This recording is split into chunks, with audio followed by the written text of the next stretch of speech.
aujourd'hui, c'est le retour de professeur Joseph et on va parler de comment devenir riche en 2026. Alors vous savez que devenir riche, ça peut vouloir dire plusieurs choses. Pour d'autres personnes, ça peut être partir en vacances une fois par an.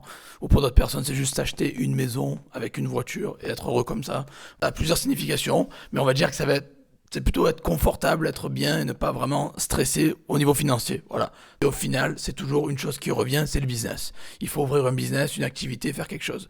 Tu crées un business qui résout, voilà, j'ai mis un coup de pied dans le tableau, qui résout des problèmes, qui aide vraiment, qui apporte de la valeur et tu te fais payer pour. Ouais, donc ça veut dire que tu vends ça sur eBay, tu vends ça sur Vinted, tu vends ça sur Le Bon Coin, tu vends ça sur Amazon, tu vends ça sur Etsy et plus récemment tu vends ça sur TikTok. Et tu vends ça, du coup après, il y a quoi? Et l'idée en fait, c'est que tu vas vendre sur chacune de ces marketplaces-là, puis après plus tard, quand tu auras de l'expérience, tu pourras te diriger vers un site, tu pourras même créer des tunnels, les gens plus avancés vendent via des tunnels. Hein. Et le but c'est ça, c'est que tu vis chaque pays. Et imagine, là tu es sur une marketplace, tu fais, je sais pas moi, 500 balles par mois, par exemple.